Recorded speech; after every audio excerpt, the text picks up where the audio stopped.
नमस्कार प्यारे दोस्तों, मैं विक्रम वर्मा आपका तहे दिल से स्वागत करता हूं आपके अपने YouTube channel online study with Vikram पर।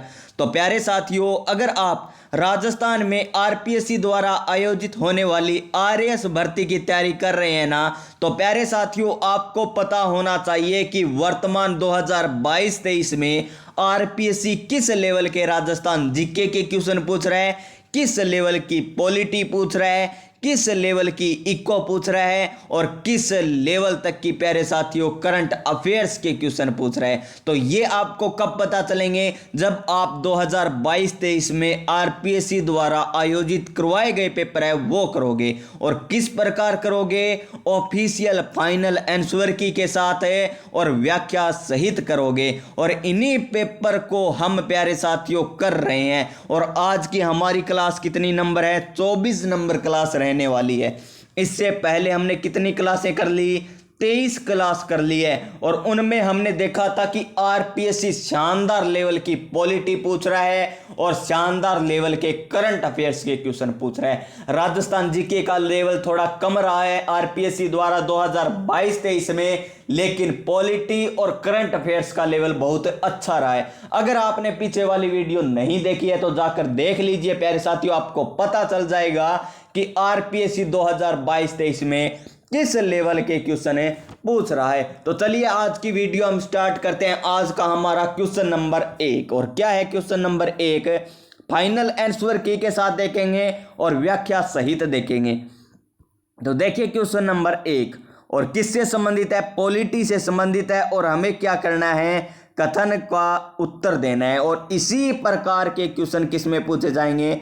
आरएएस में पूछे जाएंगे। क्योंकि आपने देखा है कि आरएएस 2021 का जो प्री एग्जाम है ना, उनमें सभी प्रश्न कथन सही है, कौन सा कथन गलत है, कौन सा सुमेलित नहीं है, मिलान कीजिए, कथन फर्स्ट और कथन सेकंड है। इस प्रकार के क्वेश्चन आरएएस प्री 2021 में आपको देखने को मिले थे। और इसी प्रकार के क्वेश्चन आपको इस एग्जाम में देखने को मिलेंगे। और ये आपका मैट्रिक कब कंप्लीट होगा प्यारे साथियों? जब आप आरपीएससी द्वारा आयोजित होने वाले प्रश्नों की व्याख्या सहित पढ़ोगे। क्या करोगे? व्याख्या सहित। तो चलिए आज का हमारा क्वेश्चन नंबर 1 स्टार्ट करते हैं। और क्या है क्वेश्चन नंबर 1?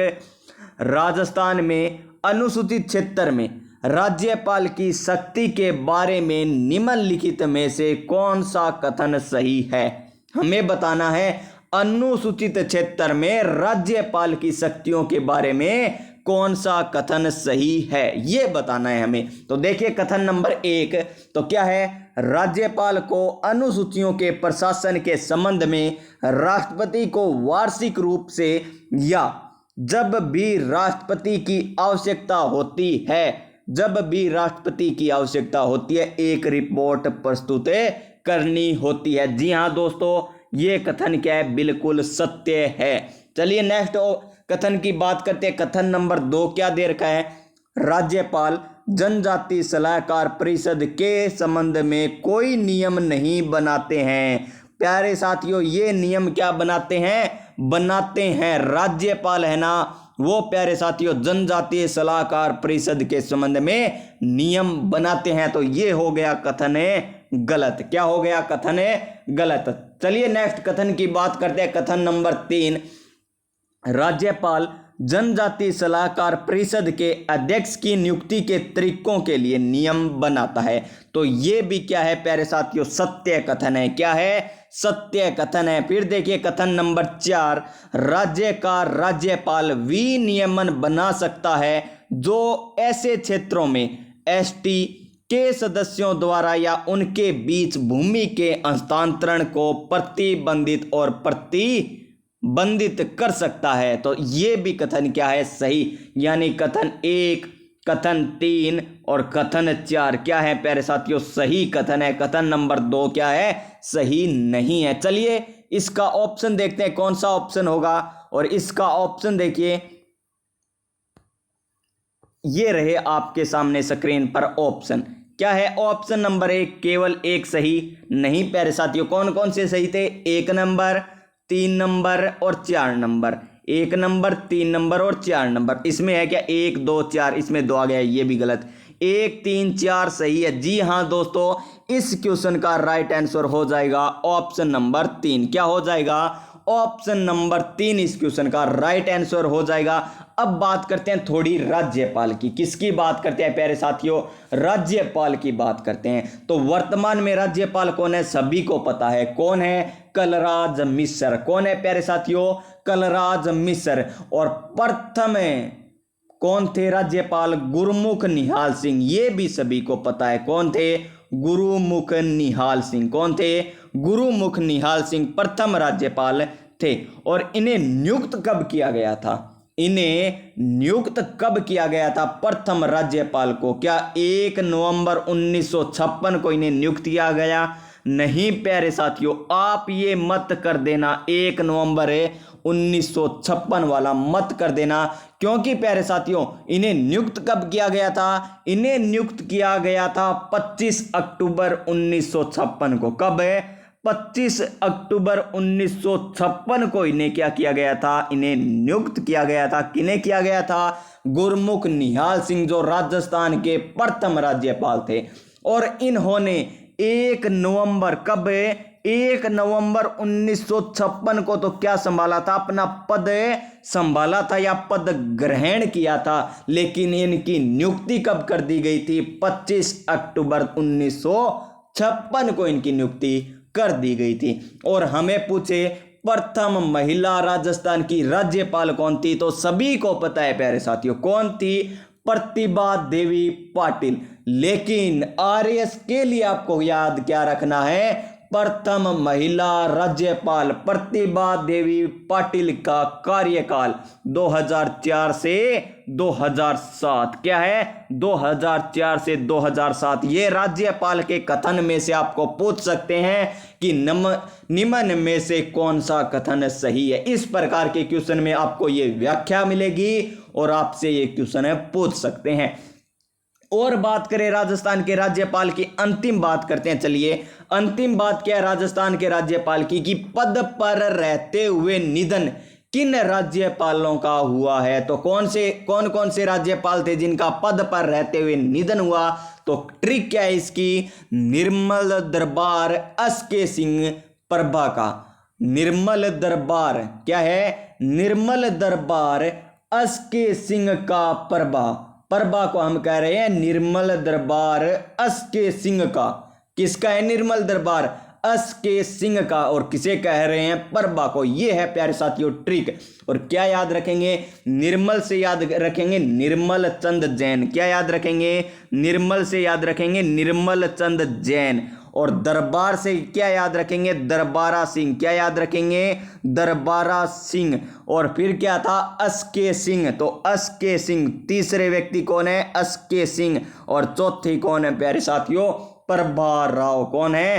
प्रभा राव। और पद पर रहते हुए प्रथम महिला राज्यपाल जिनका निधन हुआ था, कौन है? प्रभा राव। तो आपको ये पॉइंट समझ में आ गए होंगे प्यारे साथियों सभी। चलिए नेक्स्ट क्वेश्चन की बात करते हैं। हमारे नेक्स्ट क्वेश्चन, क्वेश्चन नंबर 2 पर शानदार क्वेश्चन है प्यारे साथियों। क्या है क्वेश्चन? देखिए, उससे पहले प्यारे साथियों, अगर आपने यहां तक ये वीडियो देख ली है ना, अब इस वीडियो को लास्ट तक जरूर देख लेना, क्योंकि प्यारे साथियों इतना टाइम आपने जो खराब कर दिया है ना, जो पहले वाला, अगर इसमें से क्वेश्चन नहीं आया, क्यों? अगर इसमें से क्वेश्चन नहीं आया और इस वीडियो के आगे से क्वेश्चन आ गया, तो ये पीछे वाला टाइम तो आपका ऐसे ही गया ना। तो आपको टाइम खराब बिल्कुल भी नहीं करना है प्यारे साथियों।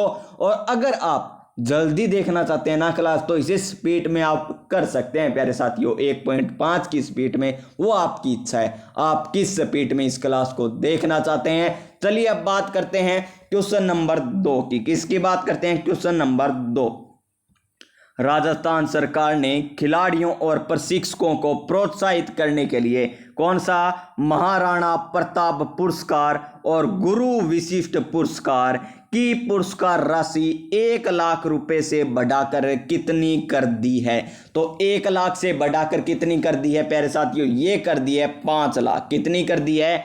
5 लाख, यानी ऑप्शन नंबर 4 इस क्वेश्चन का क्या होगा, राइट आंसर होगा। अब बात करें गुरु विशिष्ट पुरस्कार की, तो ये पुरस्कार कब मिलने स्टार्ट हुए थे, 1985-86 से, 1985-86 से। ये आपसे पूछ सकते हैं कथन में कि गुरु विशिष्ट पुरस्कार 1985-86 से प्रारंभ हुए थे। और बात करें महाराणा प्रताप पुरस्कार की, तो ये पुरस्कार प्रारंभ हुए थे 1982-83 में। कब प्रारंभ हुए, 1982-1983 में। कौन से, महाराणा प्रताप पुरस्कार। और गुरु विशिष्ट पुरस्कार कब प्रारंभ हुए, 1985-86 में। और बात करें राजस्थान में सर्वोच्च खेल पुरस्कार कौन सा है, तो गुरु विशिष्ट पुरस्कार। क्या है, राजस्थान में सर्वोच्च खेल पुरस्कार, राजस्थान का सर्वोच्च खेल पुरस्कार कौन सा है, गुरु विशिष्ट पुरस्कार। तो इतना आपको समझ में आ गया होगा। चलिए नेक्स्ट क्वेश्चन की बात करते हैं, क्वेश्चन नंबर 3। और क्या है क्वेश्चन नंबर 3, पॉलिटी से है क्वेश्चन नंबर 3, और हमें देर का कथन सही है ये बताना है। शानदार क्वेश्चन है प्यारे साथियों, फिर से शानदार क्वेश्चन। इस लेवल के ही आपको आरएएस में आपको क्वेश्चन देखने को मिलेंगे। तो देखिए क्या है लेवल और क्या है क्वेश्चन। तो भारत सरकार अधिनियम 1935 के संदर्भ में निम्नलिखित में से कौन सा कथन सही है, हमें फिर बताना है कथन सही कौन सा है। और अब पूछा है किसके बारे में, भारत सरकार अधिनियम 1935 के संदर्भ में पूछा है। तो देखिए कथन नंबर 1, इस अधिनियम में ब्रिटिश प्रांतों और भारतीय राज्यों से मिलकर अखिल भारतीय संघ की परिकल्पना की गई थी। तो ये कथन क्या है प्यारे साथियों, सत्य कथन है। क्या है, सत्य कथन है प्यारे साथियों। 1935 के अधिनियम को संघीय हिस्सा तब लागू हुआ जब रियासतों का संघ में शामिल होने के लिए राज्य किया गया था। ये प्यारे साथियों फिर गलत है। क्या है, गलत है कथन प्यारे साथियों। नेक्स्ट कथन की बात करते हैं। भारत में केंद्र सरकार का संविधान वही रहा है जो कुछ संशोधनों के साथ 1919 अधिनियम के तहत था। जी हां दोस्तों, ये कथन क्या है, बिल्कुल सही है। फिर बात करते हैं हम नेक्स्ट कथन की। तो 1919 के अधिनियम में यथा उपबंदी केंद्रीय विधायिका की शक्तियां और कार्य भारतीय स्वतंत्रता अधिनियम 1947 तक अपरिवर्तित रहें। ये भी कथन क्या है प्यारे साथियों, सही कथन है। क्या है, सही कथन है। यानी इस ऑप्शन के, इस क्वेश्चन के कौन कौन से कथन सही हैं, 1 नंबर, फिर है 3 नंबर, और फिर कौन सा है 4 नंबर। यानी ये 3 कथन क्या है, सही है, और एक कथन नंबर 2 क्या है, गलत। तो चलिए ऑप्शन की बात करते हैं, 1, 3, 4। तो ये रहे आपके सामने ऑप्शन। तो देखिए क्या है ऑप्शन, केवल 1 सही नहीं प्यारे साथियों, केवल 3 सही नहीं, 1, 3, 4 सही है। जी हाँ दोस्तों, ये इस क्वेश्चन का राइट आंसर होगा, यानी ऑप्शन नंबर 3। तो प्यारे साथियों, आपको समझ में आ रहा होगा। अगर मेरे पढ़ाने का तरीका आपको अच्छा लग रहा है तो वीडियो को लाइक कर दीजिए, चैनल को सब्सक्राइब कर लीजिए, और पास में जो बेल आइकन है उसे दबा लीजिए। क्योंकि प्यारे साथियों, आपको पता है सफलता एक दिन में नहीं मिलती, सफलता एक दिन में नहीं मिलती, लेकिन सफलता एक दिन जरूर मिलती है, लेकिन सफलता एक दिन जरूर मिलती है। चलिए नेक्स्ट ऑप्शन, नेक्स्ट क्वेश्चन की बात करते हैं।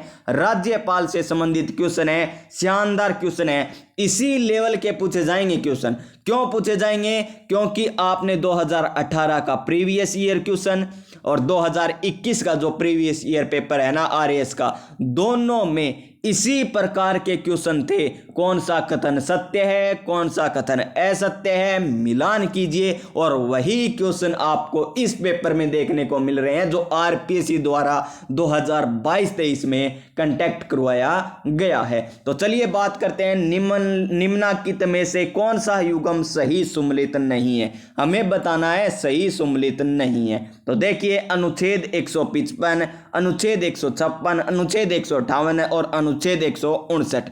और इन अनुच्छेदों को आप किस प्रकार याद रखते हैं, इसकी है प्यारे साथियों एक ट्रिक। क्या है, ट्रिक। और ट्रिक क्या है प्यारे साथियों, देखिए ट्रिक है, ध्यान से देखिए ट्रिक क्या है। राजा, ये क्या है, राजा का, राजा का नाक, क्या है, राजा का नाक योगा से साफ, क्या है, राजा का नाक योगा से साफ। ये है इसकी ट्रिक, राजा का नाक योगा से साफ, इसकी ट्रिक है, राज्यपाल की ट्रिक है। तो राजा से क्या बनेगा, राज्यपाल, राजा से क्या बनेगा, राज्यपाल, यानी अनुच्छेद 153।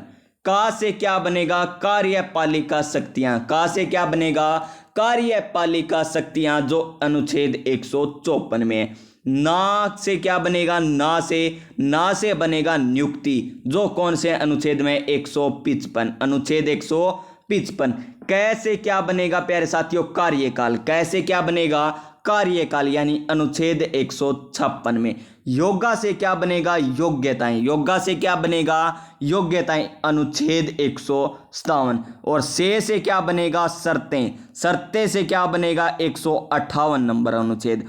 और साफ, साफ से क्या बनेगा प्यारे साथियों, साफ से बनेगा शपथ, क्या बनेगा, शपथ, अनुच्छेद 159, अनुच्छेद 159। तो प्यारे साथियों आपको अनुच्छेद 153 से अनुच्छेद 159 तक याद हो चुके होंगे, जो राज्यपाल से संबंधित है। और क्या है ट्रिक इसकी, राजा का नाक योगा से साफ, राजा का नाक योगा से साफ। चलिए अब बात करते हैं कौन सा सही नहीं है। देखिए इसमें दे रखा है, हमें क्या दे रखा है, 1 नंबर ऑप्शन में दे रखा है अनुच्छेद 155 में राज्यपाल की नियुक्ति, राज्यपाल की नियुक्ति सही है प्यारे साथियों, ये तो क्या है, सही है। फिर देखिए अनुच्छेद 156 में क्या दे रखा है, राज्यपाल नियुक्त होने के लिए अर्हता है, और 156 में क्या है, कार्यकाल होता है। ये ऑप्शन क्या हो गया प्यारे साथियों, गलत हो गया। चलिए इसी प्रकार अनुच्छेद 158 में हमें दे रखा है राज्यपाल के पद के लिए शर्तें। तो देखिए 158 अनुच्छेद है, से हमने क्या बनाया था, शर्तें बनाया था, तो ये भी क्या है, सही है। अनुच्छेद 159 में देखिए राज्यपाल द्वारा शपथ या प्रतिज्ञान, 159 में साफ से क्या बना था, शपथ। तो यानी इस क्वेश्चन का राइट आंसर ऑप्शन नंबर 2 जो सही नहीं है, जो सम्मिलित नहीं है, अनुच्छेद 156। तो चलिए अब नेक्स्ट क्वेश्चन की बात करते हैं। आपको यह भी समझ में आ चुका होगा प्यारे साथियों क्वेश्चन। तो नेक्स्ट क्वेश्चन क्या है, क्वेश्चन नंबर 5, ये है राजस्थान जीके से। किससे है, राजस्थान जीके से। और क्या है क्वेश्चन, राजस्थान का क्या है, राजस्थान का फूलडोल महोत्सव किस धार्मिक संप्रदाय द्वारा बनाया जाता है। किसकी बात करते हैं, फूलडोल महोत्सव की बात करते हैं। तो फूलडोल महोत्सव कौन से महीने में आता है प्यारे साथियों, फूलडोल महोत्सव ये आता है चैत्र माह में। कौन से माह में, चैत्र माह में। और चैत्र माह में कब आता है, चैत्र कृष्ण अष्टमी को। कब आता है, चैत्र कृष्ण अष्टमी को ये महोत्सव आता है। कौन सा, चैत्र कृष्ण अष्टमी को आता है फूलडोल महोत्सव। कौन सा आता है, फूलडोल महोत्सव आता है। और बात करें 2023 में, इसकी बात करें, करंट की बात करते हैं, 2023 में फूलडोल महोत्सव का आयोजन कहां पर है और कब किया गया।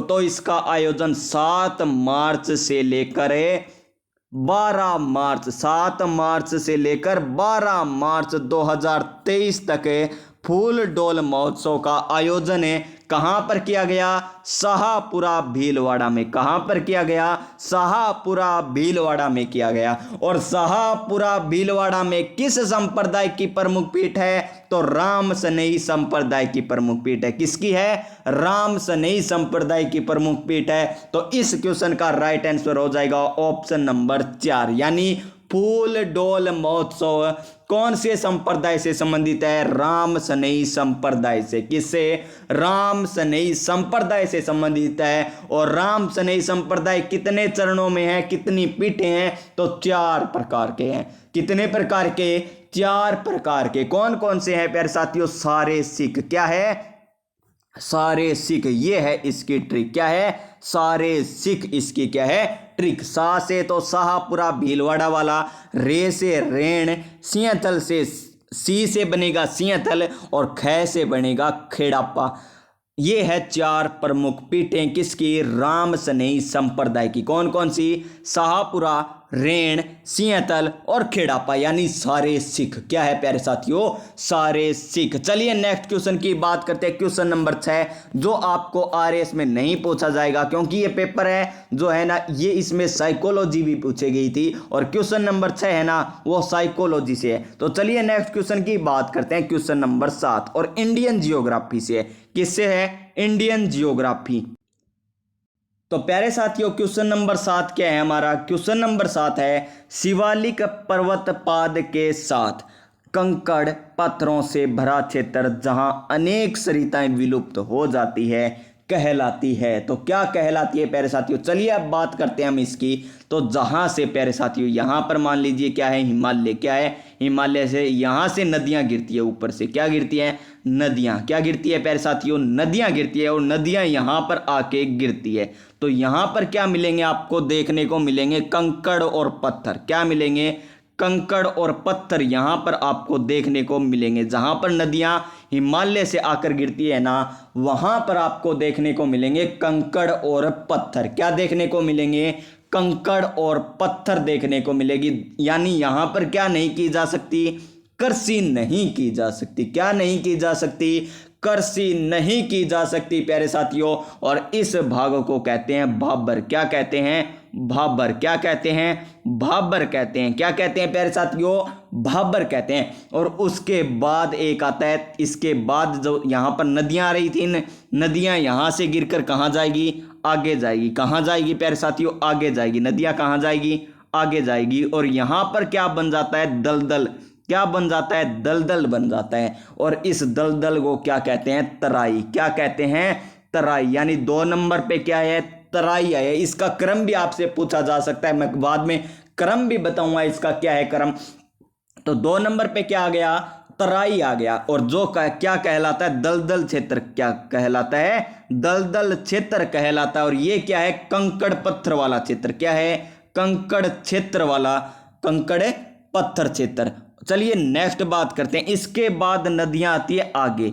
आगे आकर प्यारे साथियों 2 जलोढ़ बनाती है। एक तो बनाती है नवीन जलोढ़ है और एक बनाती है पुराना जो जलोढ़ है वहां पर।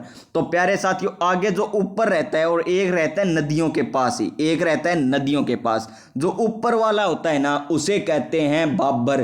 क्या कहते हैं? बागर नहीं, खादर कहते हैं। क्या कहते हैं प्यारे साथियों? खादर कहते हैं। क्या कहते हैं? खादर। नीचे वाले को क्या कहते हैं? खादर कहते हैं। और ऊपर वाले को क्या कहते हैं? बागर कहते हैं। ऊपर वाले को तो कहते हैं बागर और नीचे वाले को क्या कहते हैं? खादर कहते हैं। क्या कहते हैं? खादर। तो आपको पता चल गया होगा कि शिवालिक पर्वतपाद के साथ कंकड़ पत्थर से भरा भाग क्या कहलाता है? बाबर कहलाता है। क्या कहलाता है? बाबर कहलाता है। और दलदल वाला क्षेत्र क्या कहलाता है? दलदल वाला क्षेत्र कहलाता है तराई। दलदल वाला क्षेत्र पूछे तो तराई और कंकड़ पत्थर वाला क्षेत्र पूछे तो भाबर।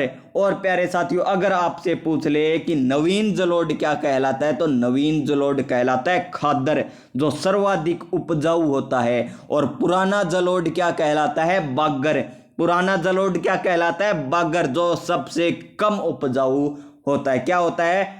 कम उपजाऊ। यानी यहाँ की मिट्टी क्या होती है? कम उपजाऊ होती है या उपजाऊ होती ही नहीं है। तो आपको ये पता चल गया होगा। तो इस क्वेश्चन का राइट आंसर क्या होगा प्यारे साथियों? Option number 1। क्या होगा? ऑप्शन नंबर 1, जहां पर आपको कंकड़ और पत्थर देखने को मिलते हैं। अगर यहाँ पर दलदल दे देता तो इसका ऑप्शन होता तराई, नवीन जलोढ़ मिट्टी दे देता तो इसका क्वेश्चन का राइट आंसर होता खादर है, और पुरानी जलोढ़ मिट्टी दे देता तो इस क्वेश्चन का राइट आंसर होता बागर। क्या होता? बागर। चलिए नेक्स्ट क्वेश्चन की बात करते हैं, क्वेश्चन नंबर 8। और क्वेश्चन नंबर 8 फिर से हमें नहीं करना और क्वेश्चन नंबर 9 करना है। क्या करना है? Question number 9। तो क्या है क्वेश्चन? मार्च 2021 को भारत में कुल दीर्घकालीन बकाया विदेशी ऋणों में से सबसे बड़ा घटक निम्न में से कौन सा है? तो कौन सा है प्यारे साथियों? इस क्वेश्चन का राइट आंसर होगा व्यापारिक आधार, व्यापारिक उधार, यानी ऑप्शन नंबर 3। आप इस क्वेश्चन को स्किप करना चाहो तो कर सकते हैं प्यारे साथियों, अब ये नहीं पूछा जाएगा आपसे। फिर देखिए क्वेश्चन नंबर 10, शानदार क्वेश्चन है प्यारे साथियों और आपसे पूछा जा सकता है पूछा जा ही क्या सकता है, पूछा ही जाएगा, इस प्रकार का क्वेश्चन है। और क्या है क्वेश्चन है, भारतीय नागरिक के मौलिक कर्तव्य हैं। ये नहीं पूछा कि कौन से अनुच्छेद में है, कौन से भाग में है, सभी को पता है वो, लेकिन हमें दे दिया कि मौलिक कर्तव्य है ना जो 11, उनमें से ये हमें दे दिया और हमें बताना है कि कौन सा इनमें से मौलिक कर्तव्य है नहीं है। तो प्यारे साथियों नंबर 1 क्या है, संविधान का पालन करें, ये तो है, यानी ये तो हो गया। फिर क्या है, देश की रक्षा करें, ये भी है प्यारे साथियों। अंतर्राष्ट्रीय शांति को बढ़ावा देना, नहीं प्यारे साथियों, ये हमारे मौलिक कर्तव्य में नहीं है, यानी 3 नंबर नहीं होगा। वैज्ञानिक सोच विकसित करें, जी हाँ दोस्तों, ये वैज्ञानिक सोच को विकसित करने का मौलिक कर्तव्य है। हिंसा को त्यागें, हिंसा को बिल्कुल त्याग दें प्यारे साथियों, अगर आप हिंसा करोगे ना तो कभी कामयाब नहीं होंगे, यानी ये भी मौलिक कर्तव्य है। तो 1 नंबर, 2 नंबर है और 4 नंबर है और 5 नंबर, ये क्या है हमारे मौलिक कर्तव्य, यानी 1 2 4 5। 1 2 4 5 का मतलब ए बी डी और ई, ए बी डी ई। तो देखिए ए बी डी ये नहीं है, ए बी डी ई, इसमें बी नहीं है, ए बी डी ई, यानी ऑप्शन नंबर 3 इस क्वेश्चन का क्या होगा प्यारे साथियों, राइट आंसर हो जाएगा। अब बात करते हैं थोड़ी मौलिक कर्तव्य की। क्या बात करते हैं मौलिक कर्तव्य की, तो ये कहां से लिए गए हैं, रूस से लिए गए हैं। कहां से लिए गए हैं मौलिक कर्तव्य, रूस से लिए गए हैं। और 42वां संविधान संशोधन, कौन सा संविधान संशोधन है, 42वां संविधान संशोधन 1976। ये 6 किस प्रकार याद रखोगे, 4 और 2 6, अगर 44वां होता है तो 4 और 4 है 8, 1978, ये भी आपसे पूछ सकते हैं। 42वां संविधान संशोधन 1976 के द्वारा, और किस समिति की सिफारिश पर है, स्वर्ण सिंह समिति की सिफारिश पर। कौन सी समिति, स्वर्ण सिंह समिति की सिफारिश पर। कौन सी समिति, स्वर्ण सिंह समिति की सिफारिश पर प्यारे साथियों कौन से भाग में जोड़ा गया, भाग 4A में, भाग 4A में, भाग 4A में मौलिक कर्तव्य अनुच्छेद 51A में, अनुच्छेद 51A में जोड़े गए थे। 51A में जब मूल संविधान बना था ना, जब मौलिक कर्तव्य कितने थे, जब हमारा मूल संविधान बना था तब मौलिक कर्तव्य कितने थे, 10। कितने थे, 10। और वर्तमान में कितने हैं, 11। वर्तमान में कितने हो गए, 11। तो 11वां मौलिक कर्तव्य कौन सा हो गया और इसे कब जोड़ा गया, तो इसे जोड़ा गया प्यारे साथियों 86वें संविधान संशोधन। कौन से संविधान संशोधन है, 86वें संविधान संशोधन 2002 के तहत इसे जोड़ा गया।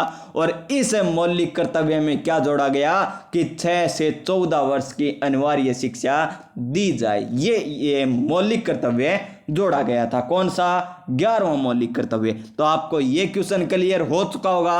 अगर आप सभी क्वेश्चन इस प्रकार पढ़ोगे ना तभी आपका आरएस परी क्लियर होगा, क्योंकि आपको पता है आरएस में प्यारे साथियों 1 लाइनर क्वेश्चन नहीं पूछे जाते हैं।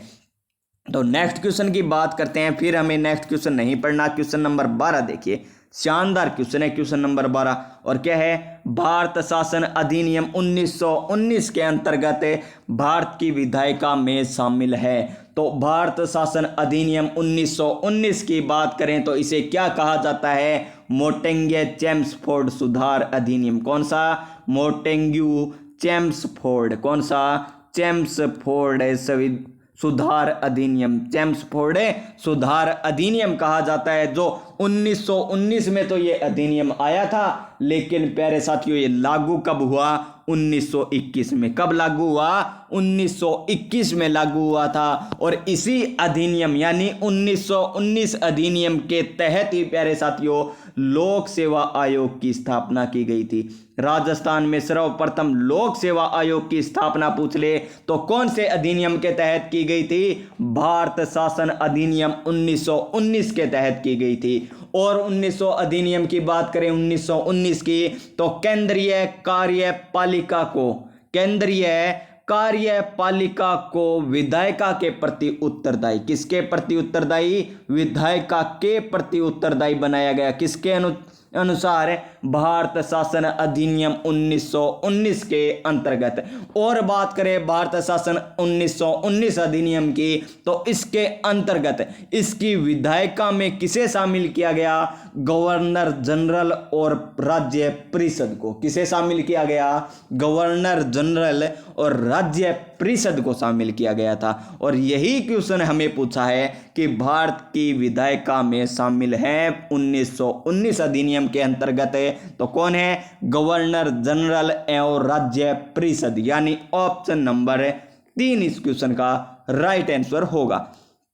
चलिए नेक्स्ट क्वेश्चन की बात करते हैं। और नेक्स्ट क्वेश्चन क्या है? क्वेश्चन नंबर 13, और शानदार क्वेश्चन है प्यारे साथियों।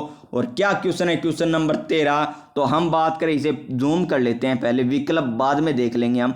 तो ये है क्वेश्चन, क्या है? निम्न कथनों पर गौर कीजिए। क्या करना है? हमें गौर करना है। और क्या करना है? कथन 1 और कथन 2 पर सही विकल्प चुनना है। क्या करना है प्यारे साथियों? सही विकल्प चुनना है। तो चुनिए सही विकल्प।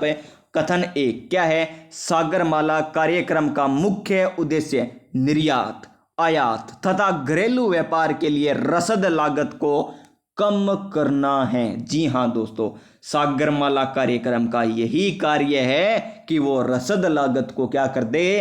कम कर दे। और यह बंदरगाह, नौवहन तथा जल मार्ग मंत्रालय का प्रमुख कार्यक्रम है। जी हाँ दोस्तों, सागरमाला कार्यक्रम किस मंत्रालय का प्रमुख कार्यक्रम है? तो बंदरगाह, नौवहन और जल मार्ग मंत्रालय का प्रमुख कार्यक्रम है। यानी दोनों कथन क्या हो गए? सत्य हो गए। क्या हो गए? दोनों कथन सत्य हो गए। तो देखिए ऑप्शन, अब चुनेंगे हम विकल्प, तो केवल एक सही नहीं, केवल बी सही गलत, 1 और 2 दोनों सही। जी हाँ दोस्तों, इस क्वेश्चन का राइट आंसर होगा केवल नहीं, ए और बी दोनों सही हैं। क्या है? ए और बी दोनों सही हैं प्यारे साथियों। चलिए नेक्स्ट क्वेश्चन, राजस्थान जीके से क्वेश्चन है, शानदार फिर क्वेश्चन है, क्योंकि अच्छे लेवल का क्वेश्चन है। दिलवाड़ा माउंट आबू के लूना वसाई नेमिनाथ मंदिर के मुख्य शिल्पी कौन थे? तो मुख्य शिल्पी कौन थे? शोभन देव थे क्या? दीपाक थे क्या? वास्तुपाल थे क्या? या जेता थे? तो इस क्वेश्चन का राइट आंसर होगा ऑप्शन नंबर 1, शोभन देव। क्या होगा प्यारे साथियों? ऑप्शन नंबर 1, शोभन देव। और दीपाक कहाँ के शिल्पी थे प्यारे साथियों? रणकपुर जैन मंदिर के शिल्पी थे। रणकपुर जैन मंदिर के शिल्पी कौन थे? दीपाक थे। और शोभन देव कहाँ के शिल्पी थे? दिलवाड़ा माउंट आबू के लूना वसाई नेमिनाथ मंदिर के। और यहाँ पर प्यारे साथियों, दिलवाड़ा माउंट आबू में कितने मंदिर बने हुए हैं? 5 मंदिर बने हुए हैं। कितने मंदिर हैं? 5 मंदिर बने हुए हैं प्यारे साथियों, जो प्यारे साथियों जैन तीर्थंकरों को समर्पित है। किन्हें समर्पित है? जैन तीर्थंकरों को समर्पित है। चलिए नेक्स्ट क्वेश्चन की बात करते हैं, क्वेश्चन नंबर 15। अगर प्यारे साथियों ये क्वेश्चन आपको आता है ना, तो आपकी तैयारी बहुत अच्छी है। और क्या है क्वेश्चन? है 15 नंबर क्वेश्चन है, वर्ल्ड सोशल फोरम के संबंध में सत्य कथन है। सत्य कथन हमें बताना है। तो देखिए, कथन 1, कथन 2, कथन 3, कथन 4, ये हमें दे रखे हैं 4 कथन। हमें नीचे दे रखा होगा, कूट दे रखे हैं, और हमें इन चारों में बताना है कि कौन सा सत्य है। तो देखिए, वर्ल्ड सोशल फोरम यूनेस्को का अंग है। गलत है प्यारे साथियों। क्या है? पहला कथन गलत है, क्योंकि प्यारे साथियों वर्ल्ड सोशल फोरम यूनेस्को का अंग नहीं है। कथन सेकंड देखिए, वर्ल्ड सोशल फोरम नव उदारवादी वैश्वीकरण का विरोध करता है। कथन सही है। क्या करता है? ये नव उदारवादी है ना, जो वैश्वीकरण है उसका क्या करता है? ये विरोध करता है। वर्ल्ड सोशल फोरम की पहली बैठक 2001 में हुई थी। ये भी कथन क्या है? सही है। और कहां पर हुई थी प्यारे साथियों? ब्राजील में हुई थी। कहां पर हुई थी? ब्राजील में हुई थी। और वर्ल्ड सोशल फोरम की चौथी बैठक 2004 में मुंबई में हुई थी। ये भी सही है। और भारत में होने वाली ये वर्ल्ड सोशल फोरम की प्रथम बैठक थी 2004 में मुंबई में हुई थी। 2004 में जो मुंबई में हुई थी। यानी 2 नंबर, 3 नंबर और 4 नंबर क्या है? कथन सही है। 2 नंबर, 3 नंबर और 4 नंबर कथन क्या है? बिल्कुल सही। तो देखिए, 2 नंबर, 3 नंबर, 4 नंबर ये गलत, ये गलत, फिर ये सही। यानी ऑप्शन नंबर 3 इस क्वेश्चन का क्या होगा प्यारे साथियों, राइट आंसर होगा।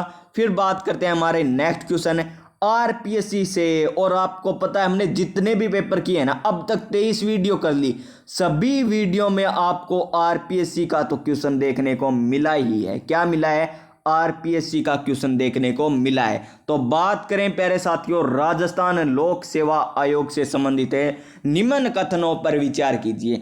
तो बात करते हैं पहले आरपीएससी की, किसकी बात करते हैं प्यारे साथियों, आरपीएससी की बात करते हैं। तो आरपीएससी की बात करें तो इसकी स्थापना कब हुई थी, तो इसकी स्थापना हुई थी 22 दिसंबर को, 22 दिसंबर 1949 को इसकी स्थापना हुई थी। कब हुई थी, 22 दिसंबर 1949 को।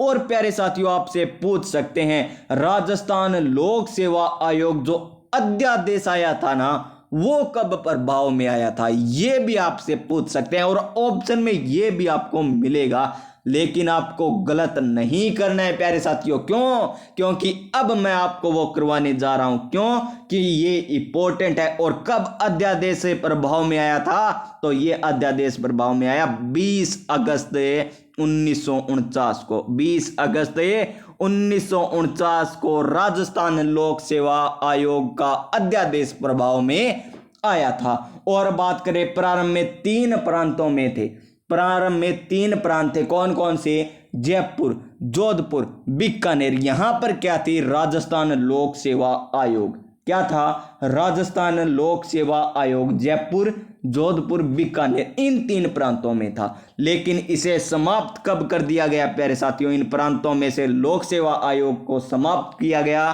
16 अगस्त। कब है, 16 अगस्त 1949 को। 16 अगस्त 1949 को इन तीनों प्रांतों से क्या कर दिया गया, लोक सेवा आयोग को समाप्त कर दिया गया था।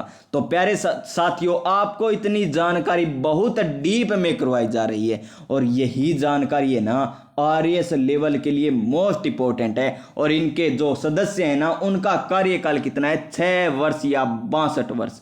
6 वर्ष या 62 वर्ष जो पहले होता है ना, वही कार्यकाल होता है। और इनके सदस्य पूछ ले तो 1+7 कौन है, 1+7 इनके सदस्य हैं। और ये प्यारे साथियों एक संवैधानिक निकाय है। किस प्रकार का, संवैधानिक निकाय है। क्या है, संवैधानिक निकाय है। कौन सा, आरपीएससी। कौन सा, आरपीएससी। और ये अपना वार्षिक प्रतिवेदन किसको सौंपते हैं, राज्यपाल को सौंपते हैं। किसे सौंपते हैं प्यारे साथियों, राज्यपाल को सौंपते हैं। चलिए प्यारे साथियों अब बात करते हैं हमारे क्वेश्चन की। और क्वेश्चन क्या है प्यारे साथियों, ये है हमारा क्वेश्चन है, कथनों पर विचार करना है और क्या बताना है, देखिए सही कथन बताना है। क्या बताना है, सही कथन बताना है। क्या बताना है, सही कथन। राजस्थान लोक सेवा आयोग का सदस्य अपने पद ग्रहण की तारीख से 6 वर्ष की अवधि या 62 वर्ष की आयु कर लेने तक या इनमें से जो भी पहले हो अपना पद धारण करेगा। जी हाँ दोस्तों, अभी मैंने बताया है ये कथन क्या है, सही है। फिर देखिए कथन नंबर 2, कोई व्यक्ति जो राजस्थान लोक सेवा आयोग के सदस्य के रूप में पद धारण करता है अपनी पदावधि की समाप्ति पर उस पद पर पुनर्नियुक्त का पात्र नहीं होगा। जी हाँ दोस्तों, वह पुनर्नियुक्ति के लिए पात्र नहीं होगा एक बार पद पर रहने के बाद। तो ये भी कथन क्या है, सत्य कथन है। क्या है, सत्य कथन है। यानी कथन 1 और कथन 2 दोनों कथन क्या है प्यारे साथियों, सही कथन है। तो देखिए कथन 1 और कथन 2, ऑप्शन नंबर 3 क्या है, ऑप्शन नंबर 3 कथन 1 और कथन 2 दोनों सही है। ऑप्शन नंबर 3 इस क्वेश्चन का राइट आंसर हो जाएगा। फिर देखिए क्वेश्चन नंबर 18 नंबर, फिर 17 हमें नहीं करना। 18 नंबर क्वेश्चन क्या है, लोक देवताओं से। किससे है, लोक देवताओं से संबंधित है। और क्या है क्वेश्चन, किस लोक देवता की स्मृति में प्रति वर्ष चैत्र अमावस्या को जोधपुर के कोल्लू अथवा कोल्लू मंड ग्राम में विशाल मेला भरता है। और वर्तमान में यहाँ जोधपुर काटकर क्या कर लीजिए, फलोदी। क्या कर लीजिए प्यारे साथियों, फलोदी जिला। कौन सा जिला, फलोदी जिला। और अगर प्यारे साथियों अगर आप आरएएस भर्ती या राजस्थान में किसी भी एग्जाम की तैयारी कर रहे हैं ना, तो आपके लिए नवीनतम जो जिले बने हैं ना, उनके हस्तलिखित नोट्स मैंने इस YouTube चैनल के माध्यम से वीडियो अपलोड कर दिए। उन हस्तलिखित नोट्स के माध्यम से आपको देखने को मिलेगा कि भूगोल में क्या परिवर्तन हुआ है, कला संस्कृति में क्या परिवर्तन हुआ है, जियोग्राफी संपूर्ण जानकारी, कला संस्कृति इतिहास में जो भी परिवर्तन हुआ है ना, संपूर्ण जानकारी आपको अपलोड करवा दी गई है। चलिए एक बार मैं दिखाई देता हूं आपको वो हस्तलिखित नोट्स से। तो प्यारे साथियों, आपको स्क्रीन पर दिखाई दे रहे होंगे नवीनतम जिलों के हस्तलिखित नोट से कौन से संभाग में आता है, सीमावर्ती जिले कौन से राज्य के साथ सीमा बनाता है, चोटियां देखिए, नदियां देखिए, सभ्यताएं देखिए, कंजर्वेशन जोन, खनिज, तालाब, ऊर्जा, संपूर्ण जानकारी मैंने हस्तलिखित नोट्स के माध्यम से करवा रखी है। जैसे कोटपुतली बहरोड घोषणा कब हुई थी, इसकी अधिसूचना जारी कब हुई थी, मंत्रिमंडल ने कब इसे मंजूरी दी थी, अधिसूचना लागू कब हुई थी, उद्घाटनकर्ता कौन थे, इतनी गहराई तक आपको करवा दिया है कि इससे बाहर क्वेश्चन नहीं मिलेगा। देखिए, 2 जिलों को तोड़कर बनाया गया कोटपुतली बहरोड को संभाग। क्या अंतर्राज्यीय सीमा बनाता है, क्या अंतर्राष्ट्रीय सीमा बनाता है, सर्वाधिक तहसील कौन से जिले में, कम तहसील कौन से में, विराट की पहाड़ियां, नदियां देखिए, बाणगंगा नदी का उद्गम कोटपुतली बहरोड से होने लगा, और देखिए यहाँ पर साबी नदी। तो प्यारे साथियों, अगर आप इसी प्रकार के नोट्स पाना चाहते हैं ना, तो हमारे चैनल को सब्सक्राइब कर लीजिए। चलिए अब चलते हैं हमारे वापिस वीडियो पर। और क्या था क्वेश्चन? तो प्यारे साथियों, आपकी स्क्रीन पर है वही क्वेश्चन जो हम कर रहे थे। और क्वेश्चन क्या है, किस लोक संत की स्मृति में प्रतिवर्ष चैत्र अमावस्या को जोधपुर के कोल्लू अथवा कोल्लूमंड ग्राम में विशाल मेला लगता है? रामदेव जी नहीं, पिंपा जी नहीं, पाबू जी नहीं, तेजा जी नहीं। कौन सा है इसका आंसर सही? तो इसका आंसर सही है पाबू जी। कौन सा है प्यारे साथियों? पाबू जी। पाबू जी का जन्म तो प्यारे साथियों कोल्लू या कोल्लूमंड फलोदी ग्राम में हुआ था, जो वर्तमान में फलोदी जिले में है। कौन से जिले में है? फलोदी जिले में है। और बात करें प्यारे साथियों पाबू जी की, किसकी बात करें? पाबू जी की बात करते हैं। तो पाबू जी की बात करें तो पाबू जी मोड़िया। क्या है? पाबू जी प्रकाश। पाबू जी प्रकाश। इसकी रचना किसने की थी? इसकी रचना की थी मोड़िया जी ने। मोड़िया आसिया मोड़ जी ने इसकी रचना की थी। किसने की थी? ओसिया मोड़ जी ने इसकी रचना की थी। किसकी? पाबू प्रकाश की। किसकी? पाबू प्रकाश की। और पाबू जी की बात करें तो ये शहीद कहाँ पर हुए थे? देंचू गांव में। कहाँ पर है? देंचू गांव में ये शहीद हुए थे। और जिंदराव खिंची से लड़ते हुए शहीद हुए थे। किससे लड़ते हुए?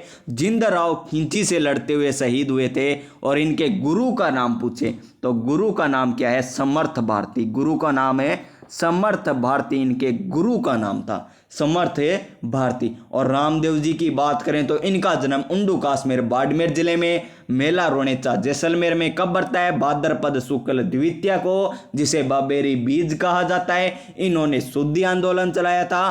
कामड़िया पंथ भी रामदेव जी ने चलाया था। और प्यारे साथियों, एकमात्र लोक देवता जो कवि भी हैं, और इनकी प्रसिद्ध कृति कौन सी थी? 24 वाणियां। कौन सी थी? 24 वाणियां, यानी एकमात्र लोक देवता जो कवि भी हैं। और इनकी जो बहन थी उनका क्या नाम था? डालीबाई। क्या था? डालीबाई। धर्म बहन थी ना, उनका नाम क्या था? डालीबाई। और बात करें पीपा जी की, किसकी बात करते हैं? पीपा जी की। तो पीपा जी का जन्म कहाँ पर हुआ था? गागरोन दुर्ग में। और गागरोन दुर्ग कौन सी नदी के किनारे? काली सिंध नदी के किनारे है प्यारे साथियों। और प्यारे साथियों, इनके जो किनके शिष्य थे? ये रामानंद के शिष्य। कौन है? संत पीपा। संत पीपा किसके शिष्य थे? रामानंद के शिष्य थे। किसके? रामानंद। और इनकी छतरी कहाँ पर बनी हुई है, या गुफा कह दीजिए, इनकी गुफा कहाँ पर है?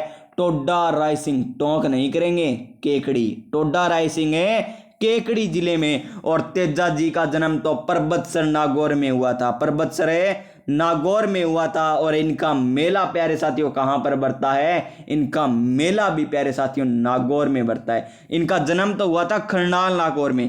खरनाल नागौर में तो इनका जन्म होता है। किनका? तेजा जी का। और इनकी घोड़ी का नाम क्या था? लीलन। इनकी घोड़ी का नाम क्या था? लीलन। इनका जन्म खरनाल नागौर में। और इनका मेला कहाँ पर बढ़ता है? परबतसर नागौर में। परबतसर नागौर में, पर्वतसर है नागौर में इनका मेला भरता है। किनका? तेजा जी का। चलिए नेक्स्ट क्वेश्चन की बात करते हैं और क्वेश्चन नंबर 19 क्या है? श्री राम फर्टिलाइजर उद्योग अवस्थित है। तो ब्यावर है, ब्यावर तो नया जिला बना है ना, तो ब्यावर में तो क्या है प्यारे साथियों? श्री सीमेंट कारखाना। क्या है? श्री सीमेंट कारखाना। कहां पर है? ब्यावर में। और ब्याह में किन की आवश्यकता होती है? वर और वधू की। किन की? वर और वधू की इनकी आवश्यकता होती है ब्यावर जिले में। तो ब्यावर भाभी, देवर और भाभी भी होली खेलते हैं। कहां पर? ब्याह के बाद। तो देवर भाभी की होली ब्यावर जिले में। कहां पर है? ब्यावर जिले में। और ब्यावर वर के लिए वो वधू को, वर के लिए, ब्याह के लिए वर को क्या होना चाहिए प्यारे साथियों? पूर्ण साक्षर होना चाहिए। क्या होना चाहिए? पूर्ण साक्षर और शुद्ध सादा होना चाहिए। किसको? वर को। किसके लिए? ब्याह के लिए। तो ब्यावर में प्रथम पूर्ण साक्षर गांव राजस्थान का कौन सा है? मसूदा, जो कहां पर है? ब्यावर जिले में। कौन से जिले में? ब्यावर जिले में। और कोटा में क्या है प्यारे साथियों? श्री राम फर्टिलाइजर उद्योग। यानी इस क्वेश्चन का राइट आंसर डीडवाना कुचामन नया जिला बना है। क्या बना है? डीडवाना कुचामन नया जिला बना है जहां पर सर्वाधिक खारे पानी की झीलें हैं। क्या है? सर्वाधिक खारे पानी की झील वर्तमान में कौन से जिले में? डीडवाना कुचामन जिले में। कौन से में? डीडवाना कुचामन जिले में। चलिए नेक्स्ट क्वेश्चन की बात करते हैं। क्वेश्चन नंबर 19 स्टार लगा लीजिए इस क्वेश्चन को। तो चित्रकार है ना, आपसे आरएस में पूछे जा सकते हैं इस बार। कला संस्कृति टॉपिक है, चित्रकला टॉपिक है, कला संस्कृति सब्जेक्ट है। और क्या है? चित्रकार साहिब राम राजस्थानी चित्रकला के किस स्कूल से संबंधित है? तो किससे है? ढूंढाड़ स्कूल से संबंधित है। किससे है? ढूंढाड़ स्कूल से संबंधित है। अब बात करते हैं इन स्कूलों की। मेवाड़ स्कूल में कौन कौन सी शैलियां आती है? उदयपुर शैली, नाथद्वारा शैली, चावंड शैली, देवगढ़ शैली। मारवाड़ स्कूल में कौन कौन सी आती है? मारवाड़ में आती है जोधपुर, बीकानेर, जैसलमेर और किशनगढ़, नागौर, अजमेर, इतनी आती है मारवाड़ में। ढूंढाड़ में कौन कौन सी आती है? ढूंढाड़ में आती है आमेर, जयपुर, शेखावाटी, अलवर। और हाड़ौती स्कूल में कौन कौन सी शैलियां आती है? कोटा, बारा, झालावाड़, बूंदी वाली। तो प्यारे साथियों ये भी आपसे क्या कर सकते हैं? मिलान करने पूछे जा सकते हैं। अब बात करते हैं चित्रकारों की। तो मेवाड़ शैली की बात करें तो साहिबुद्दीन, कौन थे? साहिबुद्दीन और मनोहर। साहिबुद्दीन व मनोहर किससे है? मेवाड़ स्कूल से। किशनगढ़ से कौन थे? नियालचंद छोटू धन्ना। नियालचंद छोटू धन्ना कौन सी चित्रकला से? किशनगढ़ चित्रकला से, किशनगढ़ चित्र शैली से। और जयपुर से कौन है? साहिब राम। जयपुर से कौन है? साहिब राम। और कौन है? सालीग्राम, साहिब राम, सालीग्राम। और कौन है? मोहम्मद शाह। कौन है? मोहम्मद शाह। और हाड़ौती की बात करें तो हाड़ौती में रघुनाथ है, गोविंद राम है और लच्छी राम। लच्छी राम ये कहां से है? हाड़ौती से है प्यारे साथियों। और मारवाड़ से कौन है? अमरदास। मारवाड़ से एक तो हो गए अमरदास, अमरदास। एक हो गए सज्जू। कौन हो गए? सज्जू बाटी। और एक हो गए देवदास। एक कौन हो गए? देवदास। एक हो गए सज्जू बाटी, एक हो गए अमरदास। ये किससे है? मारवाड़ स्कूल से। किससे है? मारवाड़ स्कूल से। चलिए नेक्स्ट क्वेश्चन की बात करते हैं। क्वेश्चन नंबर 21 शानदार क्वेश्चन है। राजस्थान विधानसभा की प्रक्रिया के कार्य संचालन। क्या है? कि कार्य संचालन से संबंधित नियम के अनुसार प्रश्नों का वर्गीकरण की संख्या है तो 3 प्रश्न है। कितने? 3 प्रश्न, यानी ऑप्शन नंबर 2 इस क्वेश्चन का राइट आंसर होगा। और राजस्थान विधानसभा की बात करें तो राजस्थान विधानसभा की प्रथम बैठक कब हुई थी? तो 23 फरवरी 1952 को। 23 फरवरी 1952 को इसकी प्रथम बैठक होती है। और कब तक चलती है? 29 मार्च 1952 तक। 29 मार्च 1952 तक। और इसमें सदस्य कितने थे प्रथम बैठक में? 160। कितने थे प्यारे साथियों? 160। और बात करें अब वर्तमान में सदस्य कितने हैं? वर्तमान में सदस्य हैं कितने? 200। कितने हैं? 200। तो किस प्रकार बढ़े प्यारे साथियों ये सदस्य है? तो देखिए प्रारंभ में कितने थे? 160। उसके बाद कितने हुए? 176। 176। उसके बाद हुए 184। उसके बाद हुए 184। उसके बाद हुए 200। उसके बाद हुए 200। तो ये कब बढ़े इतने 176? ये बढ़े 1957 में। कब बढ़े? 1957 में। फिर कब बढ़े? 1967 में, यानी 10 साल बाद। फिर कब बढ़े? फिर 10 साल बाद, यानी 1977 में। और 200 संख्या कब तक रहेगी? 2026 तक। कब तक है? 2026 तक। ये थी प्यारे साथियों राजस्थान विधानसभा की प्रथम बैठक से लेकर वर्तमान बैठक तक सदस्यों की संख्या। और बात करें राजस्थान विधानसभा की, तो राजस्थान विधानसभा है ना, इनके जो प्रोटेम स्पीकर है ना, प्रथम प्रोटेम स्पीकर कौन थे? महाराव संग्राम सिंह। महाराव संग्राम सिंह प्रथम प्रोटेम स्पीकर थे। किसके? राजस्थान विधानसभा के। वर्तमान में पूछ ले तो कौन सी विधानसभा है? 15वीं विधानसभा। इसके मुख्यमंत्री कौन है? अशोक गहलोत। कौन है? मुख्यमंत्री है अशोक गहलोत। और विधानसभा अध्यक्ष कौन है? सीपी जोशी। कौन है? सीपी जोशी वर्तमान में विधानसभा अध्यक्ष है प्यारे साथियों। कौन है? विधानसभा अध्यक्ष सीपी जोशी। चलिए नेक्स्ट क्वेश्चन की बात करते हैं। नेक्स्ट क्वेश्चन है राष्ट्रमंडल खेल से, और शानदार क्वेश्चन है। और क्वेश्चन क्या है? राष्ट्रमंडल खेलों में 2022 में राजस्थान के कितने खिलाड़ियों ने भाग लिया था? तो कितने खिलाड़ी थे? 3 खिलाड़ी थे। कितने थे प्यारे साथियों? 3 खिलाड़ी थे। और कौन कौन से खिलाड़ी थे? ये थे नंबर 1 पर बात करें तो मंजू बाला। कौन थी? मंजू बाला। नंबर 1 खिलाड़ी कौन है प्यारे साथियों राष्ट्रमंडल खेल में राजस्थान से? तो मंजू बाला। नंबर 2 कौन है? अजय सिंह शेखावत। नंबर 2 कौन है? अजय सिंह शेखावत। और नंबर 3 कौन है खिलाड़ी प्यारे साथियों? भावना जाट। कौन है? भावना जाट। नंबर 3 है भावना जाट। और अगर आपसे इनके राज्य पूछ ले, नहीं जिले पूछ ले कि ये कौन कौन से जिले से संबंधित है, तो प्रारंभ के 2 है ना, मंजू बाला और अजय सिंह शेखावत, ये तो है झुंझुनू। किससे? झुंझुनू जिले से है प्यारे साथियों। कौन से जिले से? झुंझुनू जिले से। और बात करें भावना जाट की, तो ये किससे संबंधित है? राजसमंद जिले से। कौन से? राजसमंद जिले से। चलिए प्यारे साथियों इनके खेल की भी बात कर लेते हैं। तो मंजू बाला का खेल कौन सा है? Hammer throw. कौन सा है? Hammer throw. किसका? मंजू बाला का खेल कौन सा है? Hammer throw. और बात करें हम अजय सिंह शेखावत का। किसका? अजय सिंह शेखावत का। तो इनका गेम है वेट लिफ्टिंग। क्या है? Weight lifting. और भावना जाट है ना, इनका खेल कौन सा है? पैदल चाल। क्या है?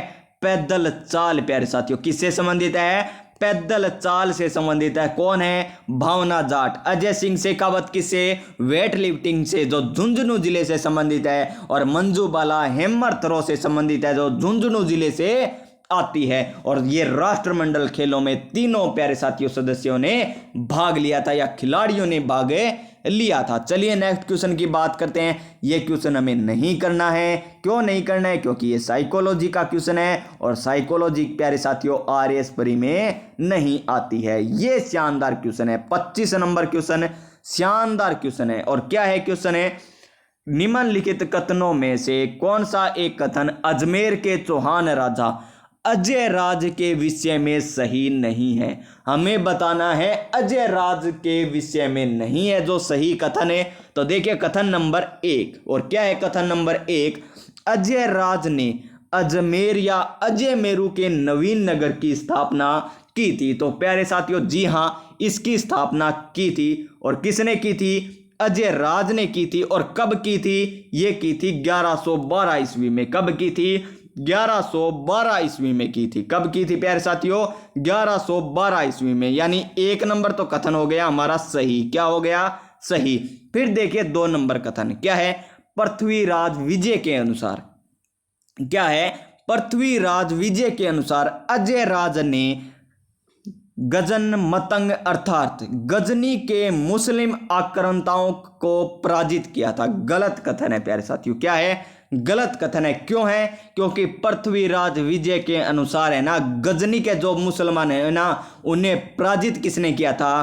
पृथ्वीराज चौहान तृतीय। कौन है? पृथ्वीराज चौहान तृतीय, जिन्होंने प्यारे साथियों वे युद्ध लड़े थे। कौन कौन से? तराइन का प्रथम युद्ध और तराइन का द्वितीय युद्ध। और ये युद्ध कब हुए थे? सभी को पता है 1191-92 में। कब हुए थे? 1191-92 में ये युद्ध हुए थे। कौन से? तराइन के युद्ध। कौन से युद्ध है? तराइन के युद्ध हुए थे। और 1191 तो पृथ्वीराज चौहान तृतीय की विजय होती है और 1192 के युद्ध में प्यारे साथियों इनकी हार होती है। अब बात करते हैं थोड़ी पृथ्वीराज चौहान तृतीय की। शानदार क्वेश्चन है, आपसे क्वेश्चन किस लेवल तक का पूछा जा सकता है प्यारे साथियों? तो नंबर 1, प्रथम शिलालेख। पृथ्वीराज चौहान का प्रथम शिलालेख कौन सा था? तो इनका प्रथम शिलालेख था प्यारे साथियों बेदला का शिलालेख। कौन सा? बेदला का शिलालेख। कौन सा?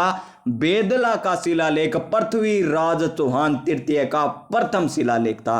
और अंतिम शिलालेख कौन सा था? आवलंदा का शिलालेख। कौन सा? आवलंदा का शिलालेख। कौन सा शिलालेख है? आवलंदा का शिलालेख है पृथ्वीराज चौहान तृतीय का अंतिम शिलालेख था। अंतिम शिलालेख था। और पृथ्वीराज चौहान ने क्या किया था प्यारे साथियों? कला साहित्य विभाग की स्थापना की थी। और कहां पर की थी? अजमेर में की थी। कहां पर की थी? अजमेर में की थी। और इसका प्रथम अध्यक्ष किसका? कला साहित्य विभाग का प्रथम अध्यक्ष किसे बनाया था? पद्मनाभ को बनाया था। किसे बनाया था? पद्मनाभ को बनाया था। चलिए हम बात करते हैं इसी क्वेश्चन की। 1 नंबर कथन सही हो गया, 2 नंबर हो गया गलत। नंबर 3 कथन क्या है? दिल्ली या दिल्ली का को अपने अधिकार में लेने वाला वह पहला चौहान शासक था। तो प्यारे साथियों इस क्वेश्चन का ये गलत होगा और ये होगा सही। क्या होगा? सही। पृथ्वीराज विजय के अनुसार अजय राज ने ही गजन मतंग अर्थात गजनी के मुस्लिम आक्रांताओं को पराजित किया था। लेकिन दिल्ली पर सर्वप्रथम अधिकार किसने किया था? पृथ्वीराज चौहान तृतीय ने। किसने? पृथ्वीराज चौहान तृतीय ने किया था। सॉरी दोस्तों थोड़ी मिस्टेक हो गई यहाँ पर, पृथ्वीराज तृतीय ने। यहाँ पर इस क्वेश्चन का इस ऑप्शन में आएगा ये, कुछ सिक्कों पर उसकी रानी सोमला देवी का नाम उल्लेखित है। ये भी क्या है? सही है। क्या है? सही भी है। तो चलिए देखते हैं कौन। तो इसका क्या होगा? ऑप्शन नंबर 3 क्या आएगा प्यारे साथियों? ऑप्शन नंबर 3 25 नंबर क्वेश्चन का ऑप्शन नंबर 3 क्वेश्चन है राइट होगा। यानी दिल्ली को अपने अधिकार में लेने वाला पहला चौहान शासक कौन था? पृथ्वीराज चौहान, न कि अजय राज। तो इसी के अनुसार पृथ्वीराज विजय के अनुसार अजय राज ने गजनी के मुस्लिम आक्रांताओं को पराजित किया था। ये कथन सही है, ये गलत है, ये तीनों सही है। 1 नंबर, 2 नंबर और 4 नंबर ये तो सही दे रखे हैं। और 4 नंबर क्या दे रखा है प्यारे साथियों? गलत नहीं। 3 नंबर क्या दे रखा है? गलत दे रखा है, जो हमें बताना था। चलिए नेक्स्ट क्वेश्चन की बात करते हैं। क्वेश्चन नंबर 26 शानदार क्वेश्चन है प्यारे साथियों। क्या है क्वेश्चन? है राजस्थान के मुख्य सचिवों का कालक्रम पूछ लिया। यानी आपको राजस्थान के जो मुख्य सचिव है ना उनके कालक्रम क्रम से याद होने चाहिए। तो प्यारे साथियों अब बात करते हैं हम उनके मुख्य सचिव की। तो प्रथम मुख्य सचिव कौन थे? क्या पूछा है हमें? प्रथम मुख्य सचिव। हम बताएंगे प्रथम मुख्य सचिव। तो कौन थे प्रथम मुख्य सचिव? श्री राधाकृष्णन। कौन थे? श्री राधाकृष्णन प्रथम मुख्य सचिव थे। किसके थे? राजस्थान के प्रथम मुख्य सचिव। किसके? राजस्थान के प्रथम मुख्य सचिव। और बात करें हम सही कालक्रम की, किसकी बात करें? सही कालक्रम की बात करें तो इस क्वेश्चन का राइट आंसर होगा जो इनमें दे रखे है ना ऑप्शन नंबर 3। क्या होगा? ऑप्शन नंबर 3 यानी DC सामंत, कुशल सिंह, T श्रीनिवासन और सलाउद्दीन अहमद। सलाउद्दीन अहमद और कुशल सिंह कौन थी? राजस्थान की प्रथम महिला मुख्य सचिव। राजस्थान की प्रथम महिला मुख्य सचिव कौन थी? कुशल सिंह। कौन थी प्यारे साथियों? कुशल सिंह प्रथम महिला मुख्य सचिव थी। और वर्तमान में कौन है? उषा शर्मा, जो भी एक महिला है। उषा शर्मा वर्तमान में मुख्य सचिव है प्यारे साथियों। और बात करें मेहता है ना, जो डी मेहता कौन है? डी मेहता, DS मेहता कौन है? BS Mehta, BS Mehta, BS Mehta. ये क्या है? सबसे लंबे कार्यकाल वाले मुख्य सचिव। सबसे लंबे कार्यकाल वाले मुख्य सचिव कौन है? BS मेहता। कौन है? BS मेहता। और निरंजन कुमार आर्य कौन है? निरंजन कुमार आर्य प्यारे साथियों ये है राजस्थान के प्रथम अनुसूचित जाति के मुख्य सचिव। राजस्थान के प्रथम अनुसूचित जाति के मुख्य सचिव पूछे तो निरंजन निरंजन कुमार आर्य प्रथम महिला मुख्य सचिव पूछे तो कुशल सिंह, प्रथम मुख्य सचिव पूछे तो राधा कृष्णन और BS मेहता सबसे लंबे कार्यकाल वाले मुख्य सचिव। चलिए नेक्स्ट क्वेश्चन की बात करते हैं। शानदार क्वेश्चन है, और क्वेश्चन क्या है, एक तरफ मुख्यमंत्री है और दूसरी तरफ है राज्यपाल, और हमें बताना है सुमलित नहीं है। मोहनलाल सुखाड़िया के समय हुकुम सिंह सही है, हरिदेव जोशी के समय सुपर्णानंद गलत है प्यारे साथियों, ये इसका सही नहीं होगा। और डॉक्टर सुपर्णानंद है ना, जब राष्ट्रपति शासन लगा था ना, हमारे यहाँ पहला राष्ट्रपति शासन लगा था, उस समय राज्यपाल थे। कौन है? डॉक्टर सुपर्णानंद। और जगन्नाथ पहाड़िया प्यारे साथियों रघुकुल तिलक सही है, हीरालाल देवपुरा OP मेहरा सही है। हीरालाल देवपुरा की बात करें तो राजस्थान के वे मुख्यमंत्री जिनका कार्यकाल सबसे कम है, कितना? 16 दिन। जगन्नाथ पहाड़िया की बात करें तो वे मुख्यमंत्री प्यारे साथियों कौन है? जो अनुसूचित जाति के प्रथम मुख्यमंत्री है। मोहनलाल सुखाड़िया की बात करें तो राजस्थान के वे मुख्यमंत्री जिनका कार्यकाल सर्वाधिक है प्यारे साथियों। क्या है? कार्यकाल सर्वाधिक है। और राजस्थान के प्रथम अल्पसंख्यक मुख्यमंत्री कौन थे? बरकतुल्ला खां। कौन थे प्यारे साथियों? बरकतुल्ला खां। चलिए नेक्स्ट क्वेश्चन की बात करते हैं। हमारा नेक्स्ट क्वेश्चन है क्वेश्चन नंबर 28। और क्या है क्वेश्चन नंबर 28 है, भारत का राष्ट्रपति चुनाव के संबंध में निम्नलिखित में से कथन सही है। देखिए कौन सा कथन सही है ये हमें बताना है। तो देखिए राष्ट्रपति का चुनाव एक निर्वाचक मंडल द्वारा जिसमें संसद के सभी सदस्य भाग लेते, गलत है। सभी सदस्य भाग नहीं लेते प्यारे साथियों, दोनों सदनों के और राजस्थान विधानसभाओं के निर्वाचित सदस्य ही भाग लेते हैं राष्ट्रपति के चुनाव में। नेक्स्ट देखिए, वह संसद के निर्वाचित सदस्यों और राज्य की सभी विधानसभाओं सदस्यों से बने निर्वाचक मंडल द्वारा चुने जाते हैं। सही कथन है, भारत के राष्ट्रपति के चुनाव में दिल्ली और पांडिचेरी के निर्वाचित सदस्य भाग लेते हैं। सही है प्यारे साथियों। और एकल संक्रमणीय मत प्रणाली और गुप्त मतदान के माध्यम से आनुपातिक प्रतिनिधित्व की प्रणाली लागू होती है। सही, यानी 2 नंबर है, 3 नंबर और 4 नंबर, ये कथन क्या है? सही है। 2 नंबर है, 3 नंबर और 4 नंबर, यानी ऑप्शन नंबर 4 इस क्वेश्चन का क्या होगा प्यारे साथियों? राइट आंसर होगा। चलिए नेक्स्ट क्वेश्चन की बात करते हैं। फिर हमें ये क्वेश्चन नहीं पढ़ना क्योंकि ये आ गया साइको से, और ये शानदार क्वेश्चन है। और सभ्यताओं से आपसे क्वेश्चन पूछा जाएगा, और आपको सभ्यताओं से क्या क्या पता होना चाहिए? उत्खनन करता, खोज करता, जिला, कौन सी नदी के किनारे हैं, कौन सी सभ्यता है, ताम्र सभ्यता है, लोहे युगीन है, कांस्य युगीन है, ये जानकारी आपको होनी चाहिए। तो बेराट के उत्खनन निम्नलिखित में से किसके नेतृत्व में करवाया गया था? तो इस क्वेश्चन का राइट आंसर होगा दयाराम साहनी, यानी ऑप्शन नंबर 2। और बेराट सभ्यता की बात करें तो वर्तमान में कौन से जिले में है प्यारे साथियों? कोटपुतली बहरोड जिले में। कौन से जिले में? कोटपुतली बहरोड जिले में। और कौन सी नदी के किनारे? बाण गंगा नदी के किनारे। बाण गंगा नदी के किनारे कौन सी सभ्यता? बेराट सभ्यता। और बाण गंगा नदी का उद्गम कहां से होता है? बेराट की पहाड़ियों से। और बेराट की पहाड़ियां कहां पर है? कोटपुतली बहरोड में। कहां पर है प्यारे साथियों? कोटपुतली बहरोड में है। और बात करें प्यारे साथियों और सभ्यता की, कालीबंगा सभ्यता की, तो कालीबंगा सभ्यता घग्गर नदी के किनारे हनुमानगढ़ जिले में है। और कांतली नदी की बात करें तो कांतली नदी नहीं, गणेश्वर सभ्यता की बात करें, गणेश्वर सभ्यता की बात करें तो कांतली नदी के किनारे नीम का थाना जिले में। और सोनारी सभ्यता की बात करें तो कांतली नदी के किनारे नीम का थाना जिले में। कौन से जिले में? नीम का थाना जिले में है प्यारे साथियों। और आहड़ सभ्यता की बात करें, ऐसे अक्षय कीर्ति व्यास द्वारा खोजा गया स्थल है। और ऐसे आयड़ नदी या बेड़स नदी के किनारे ऐसे उदयपुर बनाएंगे। क्या बनाएंगे? जिस प्रकार ए आ रहा है ना, उसी प्रकार उदयपुर होता है। तो ऐसे आहड़, ऐसे उदयपुर, ऐसे आहड़, ऐसे हम बनाएंगे उदयपुर। ऐसे आयड़ या बेड़स नदी के किनारे ऐसे अक्षय कीर्ति व्यास द्वारा खोजा गया स्थल है। और बात करें साबी नदी के किनारे कौन सी सभ्यता? जोधपुरा सभ्यता। कौन सी सभ्यता? जोधपुरा सभ्यता। कौन सी नदी के किनारे? साबी नदी के किनारे। कौन सी नदी के किनारे? साबी नदी के किनारे। चलिए नेक्स्ट क्वेश्चन की बात करते हैं, क्वेश्चन नंबर 31।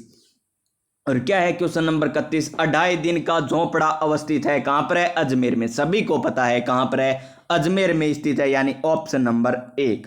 और 2.5 दिन के झोपड़े के जगह पहले क्या था प्यारे साथियों? संस्कृत विद्यालय। क्या था? संस्कृत विद्यालय था। कहां पर है? 2.5 दिन झोंपड़े की जगह पहले संस्कृत विद्यालय था, जो विग्रह राज चतुर्थ के द्वारा बनाया गया था। लेकिन यहां पर 2.5 दिन के झोंपड़े का निर्माण उस विद्यालय को तोड़कर अजमेर में किसने बनाया था? इस क्वेश्चन को आपको बताना है कमेंट बॉक्स में। क्या बताना है? कमेंट बॉक्स में बताना है। चलिए नेक्स्ट क्वेश्चन की बात करते हैं, क्वेश्चन नंबर 32।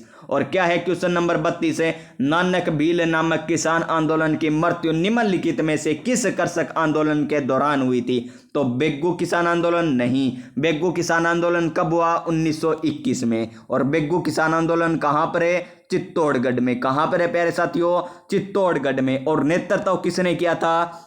नेतृत्व किया था राम नारायण चौधरी ने। किसने किया था नेतृत्व? राम नारायण चौधरी ने इसका नेतृत्व किया था। किसका? बेग्गू किसान आंदोलन का। और बूंदी किसान आंदोलन कौन सा? बूंदी किसान आंदोलन, जो इसका सही आंसर होगा। क्या होगा? सही आंसर होगा, यानी बूंदी किसान आंदोलन से नानक भील संबंधित है। किससे संबंधित है? नानक भील संबंधित है। और प्यारे साथियों, नानक भील की याद में ही कौन सा गीत लिखा गया था? पंछीड़ा गीत है माणिक्य लाल वर्मा के द्वारा। और बिजोलिया किसान आंदोलन की बात करें तो राजस्थान का प्रथम संगठित किसान आंदोलन, जो 1897 को चला और 1941 तक चला था, यानी 44 वर्षों तक चला सर्वप्रथम संगठित किसान आंदोलन और सफल किसान आंदोलन। और कितने चरणों में? 3 चरणों में चला था। कितने चरणों में? 3 चरणों में चला था। प्रथम चरण का नेतृत्व किसने किया? साधु सीताराम दास ने। फिर 1916 से लेकर 1923 तक, 1916 से लेकर 1923 तक नेतृत्व किसने किया? विजय सिंह पथिक ने किया था। और उसके बाद नेतृत्व किसने किया था? माणिक्य लाल वर्मा ने किया था। और बीकानेर किसान आंदोलन की बात करें तो यहां से दूधवा खारा किसान आंदोलन है, गंग नहर वाला किसान आंदोलन बीकानेर किसान आंदोलन से संबंधित है। क्वेश्चन नंबर 33 देखिए, एक तरफ हमें सूची फर्स्ट में दे रखे राजनीतिक दल, सूची सेकंड में क्या दे रखे? पार्टियों के निशान। तो हमें करना है मिलान। तो मिलाइए प्यारे साथियों। बहुजन समाज पार्टी हाथी, यानी 1 नंबर में आया 3। राष्ट्रवादी कांग्रेस घड़ी, यहां पर राष्ट्रवादी है प्यारे साथियों, अगर यहां पर हाथ होता ना तो गलत होता। राष्ट्रवादी कांग्रेस पार्टी क्या है? घड़ी, यानी फिर आया 1 नंबर। तेलंगाना राष्ट्र समिति कार, यानी 2 नंबर। इंडियन नेशनल लोकदल यानी चश्मा 4 नंबर, यानी 3 1 2 4। क्या है? 3 1 2 4। तो कौन से ऑप्शन में है 3 1 2 4? ये है ऑप्शन नंबर बी में। ऑप्शन नंबर बी में 3 1 2 4, यानी इस क्वेश्चन का राइट आंसर 2 नंबर। फिर चलिए हमारे नेक्स्ट क्वेश्चन पर। क्वेश्चन नंबर नेक्स्ट हमें नहीं करना। और क्वेश्चन नंबर 35, क्या आ गया? क्वेश्चन नंबर 35 है और आज का हमारा अंतिम क्वेश्चन है। और क्या है? मंडोर शाखा के निम्नलिखित प्रतिहार शासकों पर विचार कीजिए। और हमें क्या विचार करना है? नीचे और देख लीजिए, सही कालक्रम बताना है। क्या बताना है प्यारे साथियों? सही कालक्रम बताना है। तो इन 4 शासकों में पहले शासक कौन आया, उसके बाद कौन आया, उसके बाद कौन आया, फिर उसके बाद कौन आया, ऐसे हमें बताना है। तो नंबर 1 पर आता है रज्जिल। कौन आता है? रज्जिल। उसके बाद आता है नागभट्ट प्रथम। उसके बाद आता है टाटा। कौन आता है? टाटा। और उसके बाद आता है बाउका। कौन है? बाउका, यानी 2 नंबर।